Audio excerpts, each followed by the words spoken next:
Live from Fargo and serving you on TV, online, and on the go. This is Valley News Live at noon. New at noon, a woman is sitting in jail on multiple charges after leading police on a chase through the metro that ended with her crashing into a snowbank. Hi, everyone, and thank you for joining us. I'm Jordan Schreier. It started around 1:30 this morning on 8th Street in Moorhead. Authorities tried to stop 26-year-old Cheyenne Doshino of Fargo, but she took off, eventually heading into Fargo. Police tried to use stop sticks in a pit maneuver, but it ended when Doshino ran into a snowbank. She's now in the Cass County Jail on multiple charges, including open container and multiple warrants. Also new at noon, investigators are looking for the cause of a house explosion that sent 4 people to the hospital in Valley City. The call for the fire came in last night around 9, and crews stayed on scene overnight and into the morning. The 4 people taken to the hospital are expected to be okay. As you can see, the house is destroyed. Taking that live look outside right now, here in the metro, kind of overcast. But some folks, when they look outside, they're seeing snowflakes. To see what we can expect in our Thursday forecast, let's head on over to meteorologist Justin Fanfarelli. And thank you, Jordan. Good afternoon, everybody. After a very cold start this morning, we have partly to mostly cloudy skies across the region and some snow showers in some areas. Let's take a look at where those are right now, mainly in a line from the Grand Forks area out toward Devil's Lake. So be careful on Highway 2 south of Michigan between Findlay, Cooperstown, and a line from Devil's Lake down toward Jamestown, and some more snow showers just off to the west of Edgeley and Ellendale. This activity should continue to move off to the east and southeast as we make our way through this afternoon. Temperatures around the region still pretty cool across most of our area, between 15 and 20 degrees, but looking out to our west, much warmer air into the 30s already. That should be here as we go through the day tomorrow and through the weekend. And the wind not really a factor, maybe a little breezy into the Devil's Lake Basin. They have wind speeds of 10 to 20 miles per hour. Other than that, just light wind across the region and some snow showers possible, making our way through this afternoon, as highs should be near 20 degrees. Now, we do have a nice warm-up in store, and our dry weather pattern does continue through most of the next week. We'll have the details on that coming up later in the newscast. Look forward to it. Thank you, Justin. We have new information this afternoon on the flood risk for the Red River Valley. The National Weather Service says the risk has been slightly reduced, but a major flood is still expected. The reason for the slight reduction is because February was relatively dry. However, we still have lots of snow and the ground is pretty wet from the fall. Also, our weather in the coming weeks can really change things. March can bring heavy snow, heavy rain, or a fast melt. To see the river levels for your community, just go to the VNL app and find the story. The superintendent for public schools in the state of North Dakota is facing possible DUI charges after getting pulled over overnight.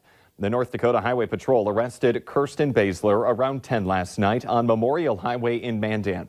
Authorities say she refused the blood and breath test, but deputies could smell alcohol on her. Baszler released this statement this morning saying, quote, "I made a serious mistake last night. I let down my team at the North Dakota Department of Public Instruction. I let my family down. I let myself down. I am deeply sorry for my actions." A vehicle rolled into the ditch in Wadena County after troopers say the passenger pulled on the steering wheel. Troopers say a man was driving on Highway 71 around midnight when a woman in the passenger seat grabbed the steering wheel and jerked it. That caused the car to crash and then roll over in the ditch. The man was hurt, but not seriously. The State Patrol says the woman had been drinking. The city of Milwaukee is in shock today after an employee at one of that community's oldest and largest companies committed mass murder. Wendy Woolfolk has the latest from the scene. Authorities are still trying to figure out what caused the gunman to open fire on his co-workers and then turn the gun on himself. We're a family here at Molson Coors in Milwaukee, and this is an unthinkable tragedy for us. This brewery has been at the heart of the Milwaukee community for 165 years. The sprawling campus went on lockdown yesterday after the 1,000 employees received an email that there was an active shooter in one of the buildings. We tried to stay together and made sure everybody was accounted for. Investigators have not released the names of those 5 victims or the gunman, But Molson Coors confirms the 51-year-old man was an active employee of the company. Right now, the brewery will remain closed for the time being while those employees and their families grieve and cope with what's happened here. That's the latest here in Milwaukee. Wendy Woolfolk, NBC News. Last night at the White House, President Donald Trump weighed in on the tragedy, describing the gunman as, quote, a wicked murderer. In our consumer alert this afternoon, Chipotle is making a change to its menu. The restaurant chain is launching Queso Blanco today. The new cheese dip will replace Chipotle's current yellow queso. It's made with Monterey Jack and white cheddar cheeses, along with a mix of 3 different peppers. The chain has been testing the replacement queso since late July in Dallas, Detroit, and San Diego. Chipotle's CEO says the chain plans to introduce 1 to 2 menu items per year. Wishes in Flight is a unique program that allows Make-A-Wish to bring dream vacations to reality, and the community can help them fulfill this mission with a simple donation. Valley News team's Abby Furchner joins us live with more on how we can help. Good afternoon, Abby. Good afternoon, Jordan. Yeah, today is the 3rd annual Wishes in Flight Miles Drive here at the Make-A-Wish North Dakota chapter, and it's such a big day here, and that's why I'm here with Abby Conrad, who was a Make-A-Wish kid and now a Make-A-Wish ambassador. But Abby, I just want you to share some of your story with us. So when I was 4.5, I was diagnosed with stage 4 high-risk neuroblastoma, and I was given about a 15% chance to live for 5 years.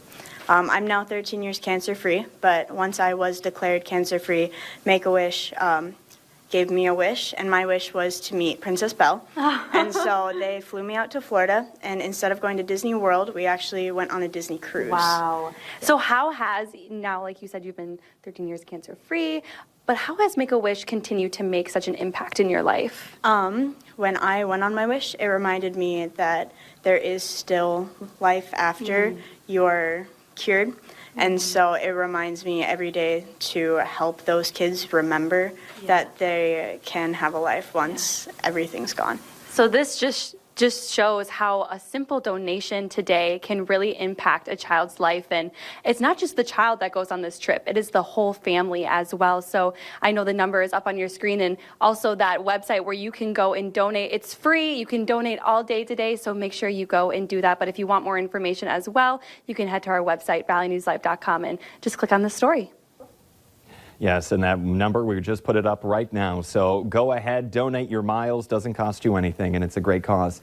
Abby Furchner reporting live this afternoon. Thank you very much. Coming up.